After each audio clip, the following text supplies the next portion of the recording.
Olá pessoal, estamos começando mais um Consulta Cron. Meu nome é Renato Kramer, sou médico oncologista. Aqui do meu lado o também oncologista Dr. Hugo Schunemann.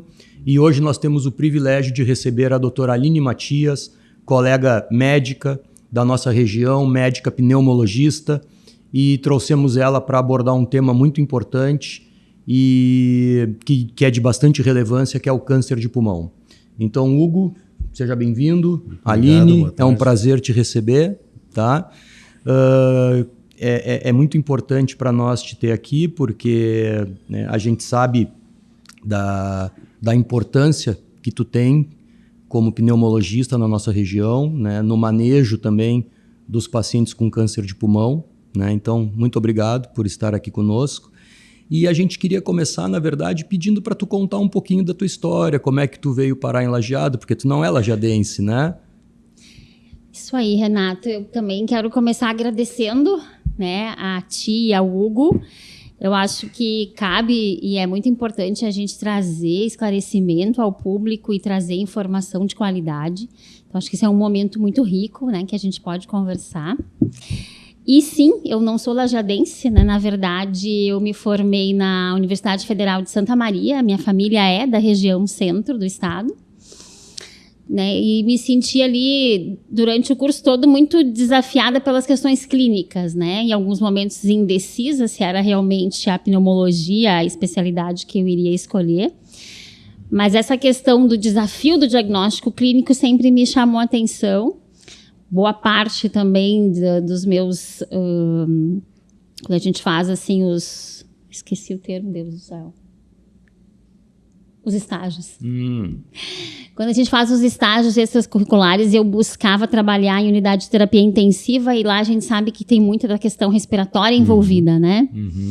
Mas eu também posso dizer que o serviço de pneumologia da Universidade de Santa Maria é um serviço muito forte. E também existiu ali para mim inspiração dos professores que eu tive. Então, acho que foi um somatório, sabe? Do gosto pela atividade clínica, mas também na inspiração dos professores que estavam ali. Tu sabe que, via de regra, isso acontece com bastante frequência, né? A gente se identifica com o professor e acaba gostando daquela mesma especialidade. Mas como é que tu veio parar em Lajeado? Queria só entender um pouquinho assim dessa tua trajetória, né? Como é que começou a tua carreira aqui? Queria entender um pouquinho também, assim, para que as pessoas que não te conhecem saibam como é o teu dia a dia de trabalho. Enfim, assim, se tu puderes dar uma pincelada nesses tópicos, eu acho que seria interessante. Olha, eu vou te dizer que eu sempre me considerei muito bairrista, né? Gostava muito de Santa Maria. Eu estudei lá, fiz toda a minha formação lá, né? Faculdade, residência de clínica. Tu és natural de Santa Maria? Eu sou natural de São Cepé, que é uma cidadezinha 50 quilômetros de Santa Maria. Tá bem. Mas tinha um apego muito grande pela cidade, né? Mas eu tinha colegas dessa região. E eu recebi um convite para vir conhecer a cidade, final ali da minha residência. E fiquei um tempo, vamos dizer assim, namorando Lajeado, né? Eu vinha para cá, fazia as plantões na emergência do Bruno Bor por um período. Depois fui me dividindo no ano seguinte em trabalhar metade do tempo lá, metade do tempo aqui. E eu brincava que quando eu estava voltando para Santa Maria, quando eu chegava ali em Camobi, que é na entrada da cidade, parecia que o ar mudava de cheiro, né? Eu estava em casa. Mas Lajeado sempre foi uma cidade muito atrativa, né? Lajeado tem coisas, assim, tem diferenciais muito importantes, né? A proximidade a Porto Alegre, a proximidade à Serra, ao litoral. Então, ela é muito bem localizada. E, além disso, eu cheguei num momento de expansão da medicina aqui, né? Eu cheguei, o Hospital Bruno Bor estava lá terminando de construir o prédio novo, com, né, várias questões agregadas ali à estrutura do Hospital Bruno Bor. E eu sempre quis trabalhar numa cidade onde eu pudesse, né, exercer tudo que eu aprendi. Eu não queria estar limitada, às vezes, por questão de recurso diagnóstico ou terapêutico. E aos poucos ali eu fui então chegando em Lajeado, gostando da cidade. Eu posso dizer que fui muito bem acolhida aqui, né, pelos colegas e, né, fiz amigos aqui. Então acho que foi uma transição gradual e hoje me sinto um pouco lajadense, gosto muito, acho que sou muito tranquila e feliz com essa escolha, né?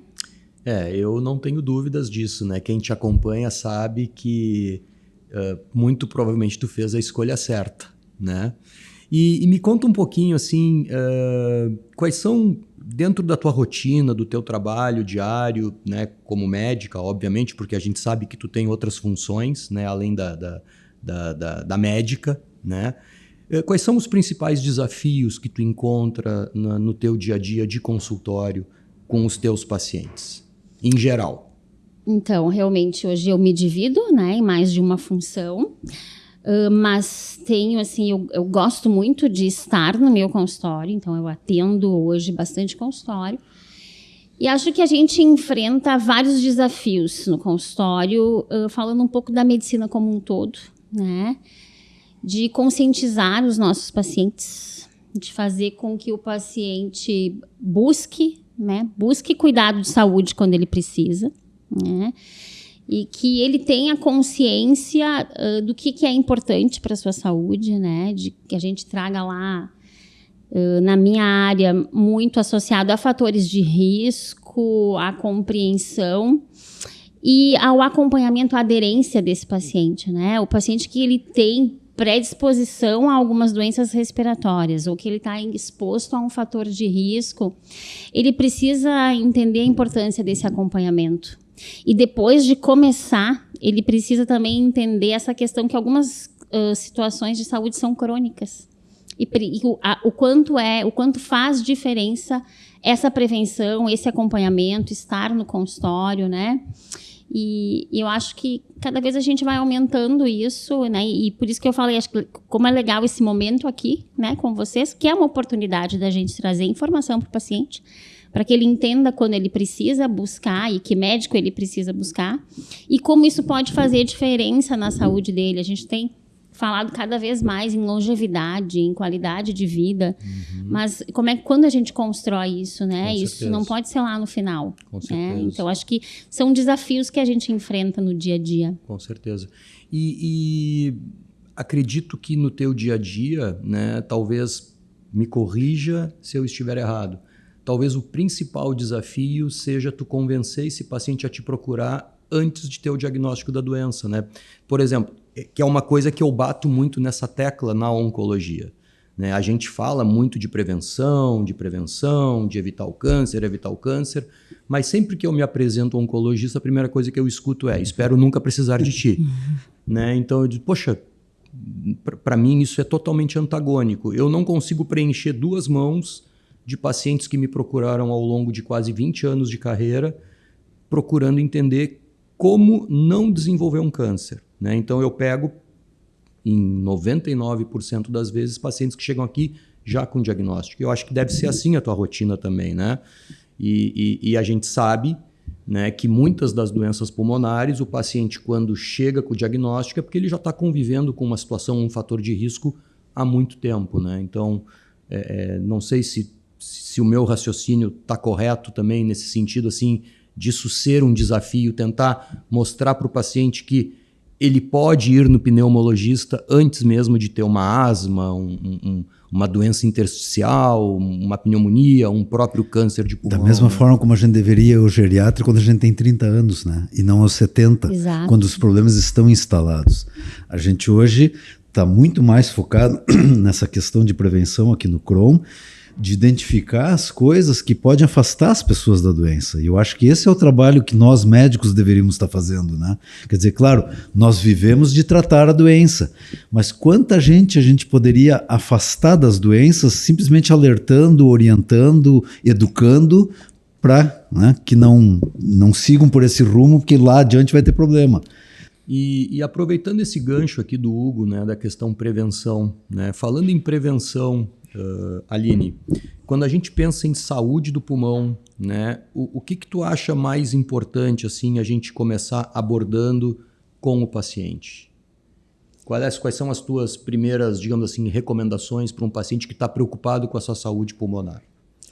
Eu acho que aqui a gente tem 2 olhares, né? Tem o paciente que está exposto a um fator de risco, Perfeito. né? E tem o paciente que não tem o fator de risco, mas às vezes tem história familiar, tem genética envolvida para algumas doenças respiratórias. E por muitas vezes esse paciente até aceita melhor ou busca, né? Porque ele já viu o familiar, ele tem o histórico. Então, o que eu gosto muito de salientar, assim, aqui no Sul, sintomas respiratórios são muito comuns, né? Quem não tosse no inverno? Então, eu sempre gosto de dizer assim, o paciente ele tem que se atentar a como esse sintoma se comporta. Então, se o sintoma persiste, se eu tenho tosse por mais de 3 semanas, 30 dias, eu preciso de atendimento médico. Preciso desse olhar para ter certeza realmente de que isso é uma tosse do frio, é uma tosse alérgica. Então, esse é um perfil, né? O paciente entender quando esse sintoma é um sinal de alerta, para avaliar que às vezes pode ser uma asma, uma doença, vamos dizer assim, de um comportamento mais benigno, né? Mas na minha área, grande enfoque mesmo, quando a gente vai falar de fator de risco e prevenção, é o cigarro, né? É o hábito de fumar. E aqui vai um desafio do paciente entender, e quando eu recebo um paciente no consultório, porque o paciente que fuma, por muitas vezes ele se sente culpado, né? Ele sabe que ele não deveria fumar, ele fuma, ele vive aquela questão com ele mesmo, né? Eu tô fazendo uma coisa que eu não devo e tal, se sente culpado e às vezes na frente do médico, né?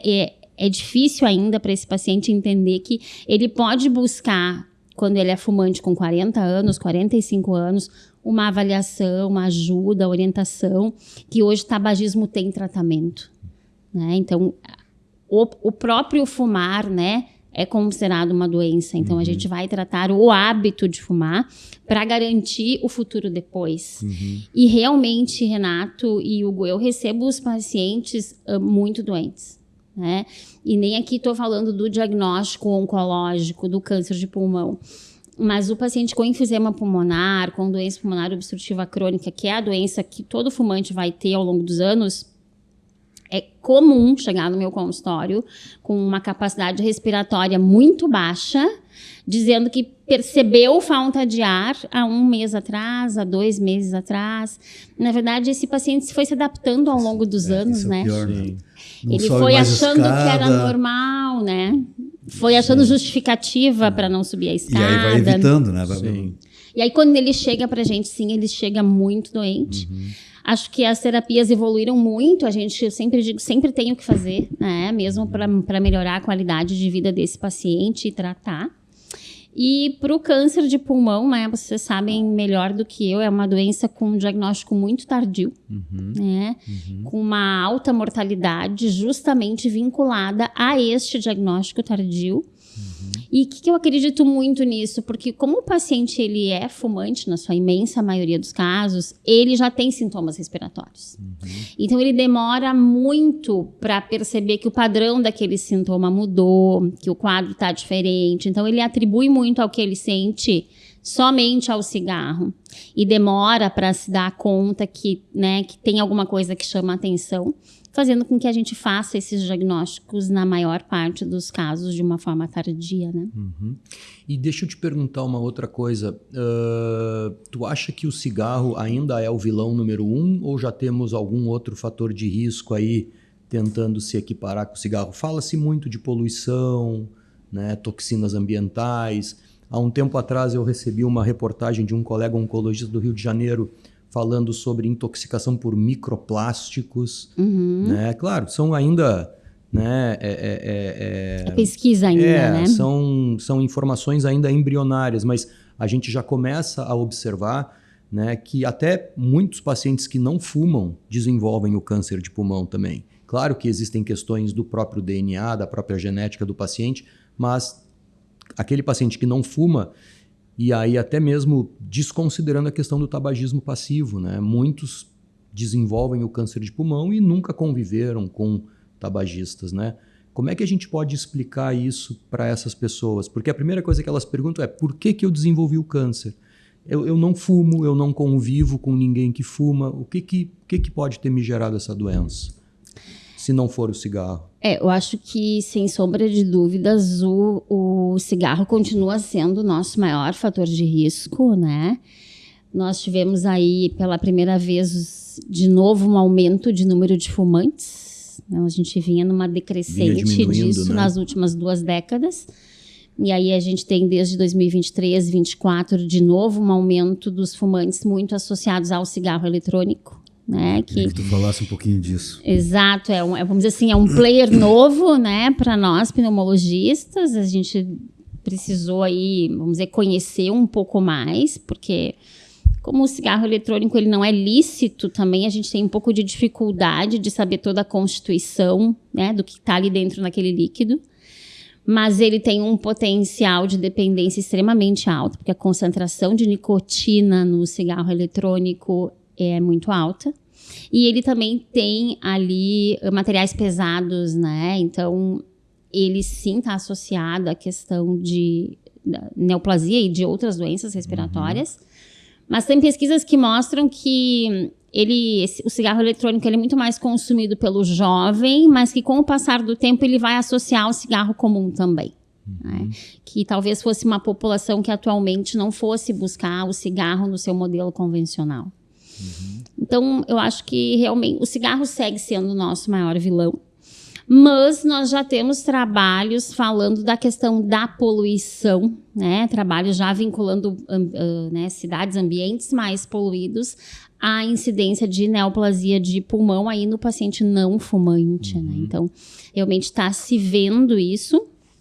Eu achei bastante interessante, tem um estudo recente que ele fala de questões de saúde como um todo, não só a saúde respiratória, mas um impacto grande na saúde respiratória, falando das mudanças climáticas como um todo. É mesmo? Né? Sim. A incidência aí no sentido de doenças respiratórias, né, desde os quadros de asma, pneumonia, quadros alérgicos, por todas as mudanças climáticas, né? E a gente, ao longo dos anos, percebe no consultório, porque o pneumologista sempre trabalhou muito nos meses de inverno. E agora a gente trabalha o ano todo. Então, existe um comportamento, uma mudança. Então, já foi feito existe um estudo sobre isso, né? Falando sobre a frequência das doenças respiratórias associadas às mudanças climáticas do planeta. Então, a gente está vendo uma mudança desses fatores que realmente também vai impactar em doenças como a neoplasia de pulmão. Interessante essa questão das mudanças climáticas, né? Vão muito mais além do que o derretimento do que a gente geleiras, vê no dia a dia. Né? Só antes de te fazer a pergunta, eu só não quero perder o gancho dela. Voltando ali um pouquinho na questão do tabagismo, para o público que está nos vendo, assim, que dicas básicas tu dá para alguém que quer deixar de fumar? O que tu orienta assim no teu consultório? Se chega alguém, doutora, eu fumo, quero parar de fumar. Qual é o caminho das pedras para essa pessoa começar a parar de fumar?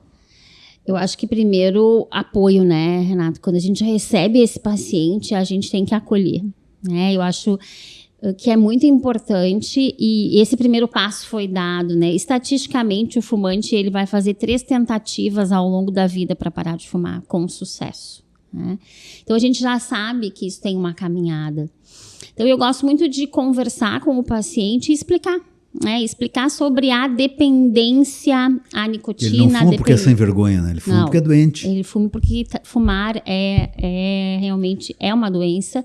Né? Eu há poucos dias até publiquei no meu Instagram essa questão que hoje a dependência ao cigarro ela é comparada em alguns aspectos à dependência de drogas ilícitas como cocaína, porque ela é realmente um nível de dependência alto, né? E é importante que o paciente tenha a explicação de que é uma dependência química de nicotina e também é uma dependência comportamental. E que a gente precisa tratar os dois lados. E que a medicação vai ajudar muito na questão química, mas que ele tem que estar disposto a mudanças comportamentais, né? É muito comum a gente pegar pacientes que lá estão com seus 50, 60 anos e que fumam desde os 15. Então, é uma vida fumando todos os dias. É um hábito constituído. Exatamente. Né? Então, eu sempre trabalho isso, né? Que são passos, que o primeiro passo é o paciente realmente querer, né? Ele não pode estar ali comigo porque a família está demandando ou porque ouviu de um médico. Claro que isso é importante, mas como é um hábito muito difícil, né? A gente fala da grande dependência, esse desejo tem que vir do paciente. Pode ser difícil, mas ele tem que estar realmente decidido a parar de fumar. Porque eu brinco assim, a gente vai prescrever medicamentos, tu vai me dizer que eu te dei um medicamento de um custo alto e que isso não deu certo ali na frente. Então, a gente tem que ser bem claro quando a gente coloca isso. E varia muito também da quantidade que esse paciente fuma. Né? Um paciente que fuma 1 maço, 2 maços, as abordagens são diferentes, né? Eu gosto de ajudar o paciente a enxergar e criar estratégias, Hugo, para o que tu disseste, ele está acostumado a fazer aquilo ali no dia a dia. Pacientes com um alto número de cigarros, eles pegam um cigarro sem perceber, eles fumam 2, 3 cigarros na sequência sem necessidade. Então, a gente precisa fazer ele enxergar essas coisas e criar artimanhas, né? Não sei se tu lembras do Mário Covas, tinha sido governador de São Paulo, depois foi deputado constituinte. E ele terminou morrendo de câncer de bexiga. Sim. E o Mário Covas, ele teve um infarte e quase morreu por conta do tabagismo. E aí, durante a Constituição, quando estavam lá discutindo a Constituição essa de 88, ele estava o tempo todo com um cigarro na mão, botava na boca, tirava, mas ele não acendia, porque ele não conseguia se desfazer daquela coisa. A negociação está tensa, preciso de um maço de cigarro, preciso estar com o cigarro na mão. Era muito bacana, assim, era muito, estratégia dele. Era muito significativo que ele ficava com o maço de cigarro. Ele não andava fumando, ele não acendia o cigarro, mas ele tinha o maço na mão, puxava o cigarro, botava na boca, botava na mesa, ficava, não sei o quê, guardava o cigarro de novo, daqui a pouco ele estava com o cigarro de novo, sem acender. Porque naqueles momentos de tensão, ele precisava do cigarro, porque era uma coisa que ele fazia há 60 anos da vida dele, sei lá quanto tempo, né? Então, exato, era uma coisa... o paciente que fuma tem essa necessidade de ter alguma coisa no meio dos dedos, né? Exatamente. Então, a gente tem que, como eu disse, buscar o que a gente substitui, o que a gente troca, como é que a gente faz, né? Para ajudar e eu acho, né, e digo, é um hábito difícil, mas é possível, né? É possível, a gente vê que os pacientes conseguem. E é importante isso que tu fala, porque seguidamente eu pego pacientes que querem parar de fumar e pedem remédio. Eles acham que basta tomar um ansiolítico, uma bupropiona, né, que está tudo resolvido. E a gente sabe que não é assim, né? Começa realmente na mudança do nível de consciência. Tu queria fazer uma pergunta para ela, eu te interrompi? Sim, tu falaste sobre drogas ilícitas. Eu queria fazer um parênteses, não sei se tu pode... A maconha, ela leva pacientes ao teu consultório por problemas respiratórios? Boa pergunta. Não, porque assim, como é uma droga ilícita, isso eu acho que muitas vezes não aparece na consulta, né? Se eu pergunto pro meu paciente, tu tomas algum remédio? Ele não diz, doutor, eu fumo maconha 3 vezes por dia e tomo, sei lá, Seloquem. Não, ele vai falar de Seloquim. E a gente não tem esse hábito de questionar assim. Então a pergunta é, a pessoa que começou fumando maconha na adolescência, ali no final no começo dos 20 anos e que está fumando e passou os 30, 35 anos, a gente tem algum dado, porque eu realmente desconheço se isso está associado a câncer de pulmão ou não, e se isso está associado a outras doenças. Essas pessoas também vão fazer, porque a gente sabe que no cigarro, quando tu fuma, tu tem substâncias que vão destruir o alvéolo e provocar o enfisema, que vão provocar uma reação inflamatória, fazer a bronquite crônica e tal. E na maconha, tem alguma... Tu sabes isso? Pode até não saber, porque eu também não sei, e eu nunca vi nada, assim. Talvez não me atentei a procurar, assim, mas... O paciente dificilmente expõe, né? Eventualmente a gente questiona essa associação das drogas e eu questiono muito o álcool, né? Porque o álcool vem casado com o cigarro. Mas esse é lícito, né? Então é lícito, tudo bem. Exato. Mas dificilmente o paciente traz. Eu nunca vi em nenhum estudo essa relação. Perfeito. O que eu acho que não deve haver uma relação tão direta é pelo volume de cigarros fumados, né? Porque provavelmente, né, o usuário de maconha não vai fumar 20 cigarros de maconha por dia. Estaria fora do ar o dia todo. Né? Exato. Então, eu acredito que a gente não veja essa associação pela quantidade. E no cigarro eletrônico, tu tem uma medida, vamos dizer assim, olha, normalmente as pessoas que estão usando o cigarro eletrônico estão usando como se fumassem 30 cigarros por dia, na média. Tem alguma medida? Porque também é uma coisa, os caras botam lá o líquidozinho... A gente não tem a exata concentração de nicotina, mas se fala que a concentração é maior. Mas o que a gente vê com cigarro eletrônico, e eu já tive a oportunidade de tratar no meu consultório, é que não existe uma relação de tempo como existe com o cigarro comum para outras doenças respiratórias. O cigarro eletrônico ele causa uma síndrome pulmonar, uma inflamação, né? É um paciente que vai ter tosse, hemoptise, uma alteração inflamatória no pulmão, que às vezes acontece com 1 ano de uso, 2 anos de uso. Ele, às vezes eu digo, ele é prejudicial a um nível maior que o cigarro, porque não tem essa demanda de anos, né? Eu não vou ver um paciente com enfisema, com uma bronquite crônica por cigarro com 5 anos, com 1 ano de cigarro. Isso é ao longo da vida, né? E com o cigarro eletrônico a gente vê isso, a gente vê jovens doentes. E aproveitando esse insight aí, deixa eu te perguntar uma coisa. A partir do momento que a pessoa para de fumar, os danos do cigarro são totalmente reversíveis ou essa pessoa vai conviver com os efeitos tóxicos dessa droga para o resto da vida ou por tantos anos? Eu te pergunto isso porque eu costumo... eu vou ser honesto que eu não lembro de onde eu tirei essa informação, mas eu acho que foi da residência, de aulas que alguém apresentou, que a partir do momento que a pessoa para de fumar, ela ainda pode conviver pelo menos mais 1,5 décadas com os efeitos tóxicos do cigarro, né? Então a gente pega muitos pacientes que desenvolvem... O enfisema é para sempre. Sim, né? sim, mas por exemplo, eu pego com certa frequência pacientes que chegam aqui com câncer de pulmão, né, que eram ex-tabagistas, pararam de fumar há 20 anos, 25 anos, 15 anos, né? Então eu queria saber se realmente posso continuar dizendo isso para os pacientes como um sinal de alerta. Pode sim, Renato. Frente à questão da neoplasia de pulmão, é isso mesmo, né?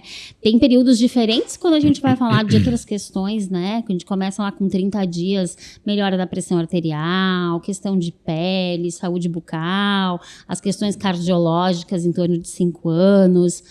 Mas tanto que para o nosso acompanhamento, né, para a gente indicar screening para avaliação de neoplasia pulmonar, a gente usa a carga, né, a carga tabágica, mas essa questão assim, eu parei de fumar, o paciente que está naquele intervalo de 15 anos deve passar por screening. A partir de 15 anos sem fumar, ele poderia não ser mais, então, candidato a screening para neoplasia de pulmão.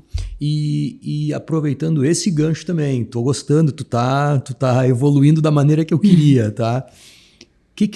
Para quem tu recomenda screening, né, o rastreamento, né, para quem não sabe o que significa screening, e de que forma tu recomenda? Então, screening para tumor de pulmão já está comprovado por estudos que ele é custo-efetivo e que ele tem um benefício aí, trazendo a doença que a gente falou ali de diagnóstico tardio para um diagnóstico precoce, né? Então, hoje, a indicação de screening através do exame de tomografia sem contraste, com baixa dosagem, é para pacientes que têm acima de 50 anos, paciente com uma carga tabágica de 20 anos maço, né? E pacientes nesse intervalo também que são fumantes ou ex-fumantes, né? E os ex-fumantes que pararam de fumar ali, então, com menos de 15 anos. Nossa, a gente não tem essa tomografia com baixa dose aqui na região, né? Não temos. Mas eu entendo que Isso é anual? Anual. Independente de sintomas. Né? E aí a gente considera interromper acima dos 80 ou quando o paciente já tem alguma outra doença grave que não faz sentido eu fazer um screening, por exemplo, se eu diagnosticasse uma neoplasia, ele nem trataria. Né? Então, eu faço esse análise assim, do todo. Né? O raio-x de tórax não tem mais papel nisso? Desse screening aqui, a partir de 50, não. Ele perde muito em relação à tomografia, porque aqui estou buscando lesões pequenas, né? Mas eu acho que o raio-x de tórax, ele tem seu papel em outros momentos, né? Quando eu vou lá começar para um paciente, às vezes, que é mais jovem, naquele sintoma persistente, né? Eu recebo muito paciente, às vezes paciente fumante no meu consultório, com diagnóstico de pneumonia sem raio-x. Então, é importante porque o paciente saiba que isso não existe, né? A gente precisa do diagnóstico, a gente precisa do exame de imagem, sempre quando eu tenho um quadro respiratório persistente se repetindo, né? E só fazendo um parênteses, né, eu acho que é importante a gente deixar claro isso para quem está nos vendo. A gente está falando muito de tabagismo e câncer de pulmão, mas acho que vale a pena lembrar que tabagismo está envolvido com câncer desde a boca até o calcanhar, né? Eu então, acho que são várias doenças até mais, né, Renato? Acho que tabagismo hoje é o fator de risco evitável atrelado ao maior número de doenças, porque essas questões cardiovasculares, né, para questão cardíaca, infarto, AVC, o tabagismo está sempre lá no topo dos fatores, né? Com certeza. Tu queria falar alguma coisa? Não, estava concordando, pensando a lista de doenças que a gente pode botar, porque realmente, eu quando falo, eu falo sempre olhando para a área da oncologia, estou pensando em câncer de pulmão, né? Câncer de cabeça e pescoço, câncer de bexiga, e aí vai. Mas tem os problemas de oxigenação sanguínea, né? Problemas circulatórios, problemas... Putz, isso e as pessoas não se dão conta, né, Aline? As pessoas sempre acham que o câncer é a doença mais grave, e geralmente é, mas um enfisematoso, né, bem avançado é um paciente possivelmente muito mais complexo do que um paciente oncológico, né? É um paciente que já vem ali com várias outras comorbidades, sarcopenia, perda de mobilidade, enfim, limitação realmente de qualidade de vida. Mas são aquelas limitações que a pessoa vai ficando limitada, então ela vai se adaptando, né? Aquela história, por que eu não consigo subir de escada, porque eu canso, porque fico tonto quando chego lá em cima, começo a usar elevador, começo a evitar os lugares que tem escada e não tem elevador, sabe? Então a pessoa vai restringindo sua vida e vai se adaptando. E quando tem aquele momento que, apesar de estar adaptada, ela não consegue, aí as coisas normalmente já saíram completamente do controle, né? Inclusive da possibilidade de cura. Mas essa questão que o Renato traz ali, a qualidade de vida é muito impactada, né? Porque não é incomum eu atender pacientes que não conseguem tomar um banho sozinho, que estão perdendo peso porque não conseguem comer até o final, por uma questão de falta de ar, né? De falta de capacidade respiratória para coisas mínimas do dia a dia. E por falar nisso, Aline, voltando agora um pouquinho para o câncer de pulmão, quais são, do teu ponto de vista, os principais sinais e sintomas que uma pessoa deve se atentar e pensar que aquilo ali pode ser algo mais grave? Então, acho que é muito importante o que nós já comentamos antes, que a imensa maioria desses pacientes são fumantes. Então, eles precisam se atentar para a mudança dos sintomas, para o aumento da frequência de uma tosse que ele já tinha, né? A tosse persistente, a questão de tossir e ter secreção nessa tosse, a gente sabe, a tosse com sangue, né? A hemoptise é um grande sinal. Quando chega o paciente no consultório, a gente sempre diz, acendeu um alerta aqui, né? Tossiu com sangue fumante, a gente vai investigar até provar o contrário, que isso não é uma neoplasia. Mas a dor, né, dor torácica, dor no peito também pode ser um sintoma. A perda de apetite, a perda de peso de uma forma inexplicada num paciente fumante. Então, acho que esses são os sinais de alerta, assim, né? Principalmente a tosse persistente, o sangramento na tosse, uma queda do estado geral diferente do esperado, né? Para que o sinal de alerta se acenda. Perfeito. E na tua percepção, assim, o quão importante é realmente o diagnóstico precoce? O que isso pode impactar na vida daquele paciente? Eu acho que quando a gente fala em diagnóstico precoce, isso é fundamental para tudo. Mas para o câncer de pulmão, eu acho que a chance do paciente está aí, né? Está no diagnóstico precoce. A chance de cura da neoplasia de pulmão, quando ela é diagnosticada em estágios iniciais, ela chega a 70% a 80%. Então, com o diagnóstico precoce, a gente muda o jogo, né? Embora as terapias, vocês aí sabem bem melhor que eu, evoluíram muito, e um paciente com uma doença avançada, doença metastática, hoje vive infinitamente mais do que viveu aí há 10 anos atrás. O diagnóstico precoce vai realmente mudar esse desfecho, né? E fazer com que esse paciente seja candidato a uma cirurgia pulmonar, e com isso ter a chance de ter a sua doença curada. Desculpa, só corroborando, eu sempre digo, né, que o câncer, ele não precisa ser a vida do paciente. Pode ser um capítulo, mas não necessariamente precisa ser a vida do paciente, se realmente, né, a gente se atentar para o que realmente precisa ser feito, que é uma prevenção, procurar um médico. Eu sempre digo, eu prefiro que o paciente me procure por uma bobagem do que deixe de me procurar por uma coisa grave, né? Então, eu acho que a gente precisa cada vez mais mostrar para os pacientes que não custa ir no médico, fazer uma revisão, né?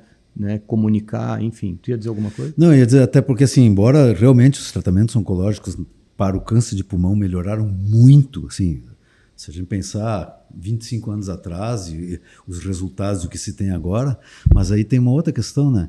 Custa muito caro manter um cara que está tratando um câncer de pulmão, que vai tratar isso por anos e anos e vai viver bem e tal.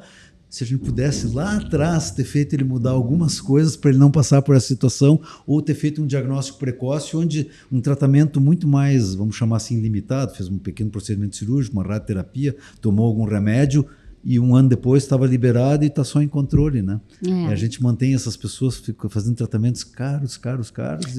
E sem falar nas toxicidades. E aí a toxicidade, sem falar das toxicidades, porque a gente fala isso, né, que... Mas quando eu pego um paciente com câncer de pulmão, né, a gente muitas vezes é o primeiro médico a dar uma notícia, então a gente quer confortar. E a gente conforta muitas vezes dizendo isso, olha, as terapias melhoraram muito, os pacientes vivem cada vez mais e tal... Mas nessas entrelinhas não é dito que esse viver muito às vezes vem acompanhado de uma qualidade de vida que não é a melhor em virtude de complicações do tratamento. Você tem que ficar próximo ao centro onde está tratando, você não pode mais fazer uma viagem 6 meses pela Europa, né? Exatamente. Sabe, né? Então, tem que estar ali em contato a cada 2, 3 semanas com o médico. A gente não, às vezes não se dá conta, né? Então, realmente fazer uma prevenção, fazer um diagnóstico precoce, além de aumentar muito a cura, né, a chance de cura da doença, ela vai fazer com que a qualidade de vida desse paciente seja infinitamente melhor, né?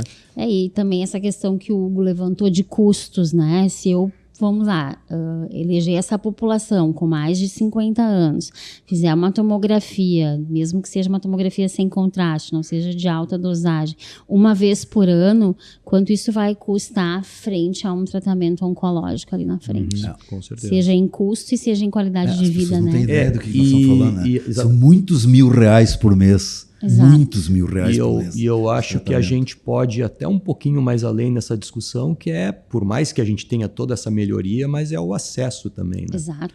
Então eu também não posso me agarrar nessas informações. Não, a doutora lá falou que agora tem tratamentos que me fazem viver mais, eu tenho lá tomografia com baixa dose, mas e o acesso para muitas, né, pessoas que não têm?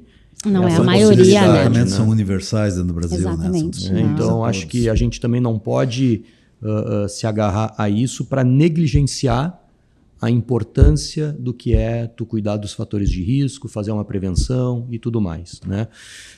Aline, para a gente poder evoluir aqui na nossa conversa, o que tu recomendarias assim como atitudes no dia a dia para a gente poder melhorar a nossa saúde pulmonar, obviamente tirando a questão do tabagismo, né? Então, eu acho que a nossa saúde pulmonar permeia... Não ir com o cabelo molhado no vento, não andar de pé descalço em pedra fria. Também, Hugo, isso aí, muito bem. Eu acho que existem todas essas questões ambientais envolvidas que a gente precisa, né, se prevenir, pensar, né? De novo, aqui no sul a gente tem uma exposição maior a alérgenos, né? A gente tem as questões que envolvendo o inverno, questões de ambiente, então isso faz muita diferença para a saúde respiratória, né? Eu brinquei que esse foi um inverno do mofo, porque choveu o tempo inteiro, não tinha sol. Aí tem uma coisa interessante, tu vê, na Europa com todo aquele frio, as pessoas têm calefação e as casas são vidro duplo e hermeticamente fechadas. Chega um momento do dia que aquela casa é aberta por 5 ou 10 minutos para que o ar frio entre, empurra aquele ar que está contaminado para fora, se fecha e se aquece o ambiente de novo. Aqui a gente não faz isso, né? A gente mantém a casa fechada, sabe? A gente mantém os prédios, tudo fechado. Então, alguém traz ou entra de alguma forma algum patógeno lá para dentro que fica lá dentro, contaminando todo mundo, né? Esses são os nossos ciclos no inverno, né? Ambientes bem fechados, paciente lá com um quadro viral e essa transmissão. Então, existem todas essas questões ambientais que a gente precisa cuidar, né? Teve também nossa primavera super florida, então pólen no ar, doenças respiratórias. Nós estamos mais alérgicos? Nós estamos mais alérgicos, Hugo. E aí também existe uma outra questão que vai ao encontro de prevenção, que também afeta a saúde respiratória, que é o sobrepeso, obesidade, né? Isso já tem uma relação bem direta com as doenças respiratórias, então eu tenho um efeito relacionado entre obesidade e asma. Olha só. Né? Obesidade, ela, vamos dizer assim, ela vai deixar com que a gente tenha uma questão de um sistema, um corpo inflamado. Eu estou falando de doenças inflamatórias. Então, não é só por uma questão de espaço, né? Que vai dizer, o paciente obeso tem uma restrição e vai respirar pior. Não, existe uma cadeia inflamatória associada à obesidade. Então, como nós estamos com uma população com maior sobrepeso, maior obesidade, eu tenho mais incidência de doenças respiratórias e inflamatórias. Então, de novo, a prevenção, né? Eu acho que eu não passo uma consulta minha sem falar em atividade física. Eu ia te dizer, eu acho que nesse contexto que tu tá entrando, eu não posso deixar de pensar na atividade física como algo para melhorar a saúde pulmonar, né? Exatamente. Não só pulmonar, né? Exato. Cardiovascular. A gente vai linkando, né? Eu acho que saúde como um todo e atividade física faz bem para tudo, e para minha área isso também faz parte do meu dia a dia. Não é incomum eu receber um paciente aí, mas às vezes mais jovem, com um quadro de falta de ar, sem doença respiratória estabelecida, mas que está associada à questão de peso, à falta de resistência. Mas existe uma dificuldade do paciente enxergar isso, né? Então, a gente precisa construir, por muitas vezes, eu preciso fazer prova de capacidade respiratória para mostrar para ele que está tudo bem e que, na verdade, o que ele precisa é atividade física, controle de peso e ele vai voltar a respirar normal. Então, tudo isso passa pela questão de doenças respiratórias, né? Atividade física, controle de peso, evitar fatores de risco, seja o tabagismo, seja as questões ambientais. E também não esquecer que mesmo que a gente, né, somos adultos, mas temos vacinas a serem feitas para proteger esse pulmão, porque o pulmão ele está ali exposto, né? A gente leva com o ar para dentro da nossa via respiratória uma série de substâncias, alérgenos, bactérias, enfim. Então, é um órgão muito exposto. Então, também é importante a gente reforçar que existem vacinas para prevenção de doenças respiratórias. O que tu recomendas? Eu recomendo anualmente que o paciente faça a vacina para a prevenção do influenza. O influenza, ele é um vírus que pode trazer quadros graves, mesmo para o paciente, às vezes, que não tem comorbidades, né? Então, é uma doença que pode se apresentar com uma pneumonia viral grave, né? A gente teve aí, há anos atrás, o surto inicial de H1N1 e a gente viu isso, então isso pode acontecer, né? Não é uma coisa com uma frequência muito alta, mas todo ano a gente vê, né? Temos a vacina para o Covid, que hoje, né, em função da cobertura vacinal, é um vírus que não tem nos causado maiores problemas, né? Temos de volta a coqueluche, que eu gosto de dizer que é uma doença que eu não aprendi na faculdade, nunca vi, e agora a gente tem que estudar e se deparar com ela de novo. Isso, né? Que né? triste. É doença de comprometimento respiratório, um comprometimento importante. A gente vê aí paciente tossindo por 6 meses, uma tosse que impacta a qualidade de vida, trabalho no trabalho, né? Então, essas questões vacinais e sem sombra de dúvida, a vacina para pneumonia. É uma vacina que traz aí um benefício muito grande no sentido, né, de reduzir muito a incidência de quadros graves, né? Uma vacina indicada para um público mais idoso, com comorbidades, mas que qualquer um de nós pode fazer. E só para agregar uma informação, nós estávamos falando da obesidade, saúde pulmonar. Se eu não me engano, tá, eu tenho praticamente certeza, no Congresso Norte-Americano de Oncologia desse ano foi apresentado um estudo que relacionou a obesidade com 13 tipos de câncer, né? Os principais eram tumores gastrointestinais, mas se eu não me engano o câncer de pulmão era um deles. Porque o câncer é uma doença inflamatória também. Exato. Tem uma base de inflamação crônica, né? Então, só para, né, trazer essa informação que tratar a obesidade não só melhora a saúde pulmonar, como pode prevenir até mesmo o câncer de pulmão. Aline, eu acho que a gente está se encaminhando aí para os finalmente, tá? Eu queria saber se tu tens alguma mensagem, se tu gostaria de deixar algum recado final para quem está nos ouvindo. Enfim, queria deixar aí aberta a oportunidade para tu finalizar para a gente.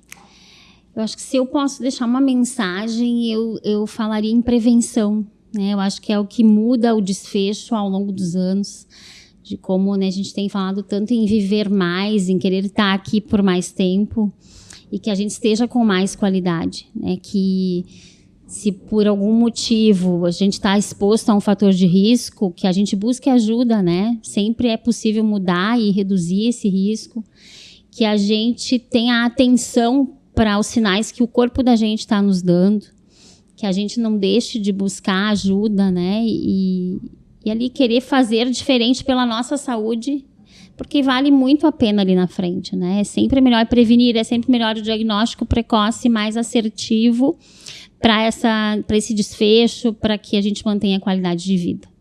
Bom, pessoal, nós estamos concluindo aqui com a doutora Aline. Se você gostou do conteúdo, curte, compartilhe e toda semana temos novos conteúdos para vocês. Obrigado.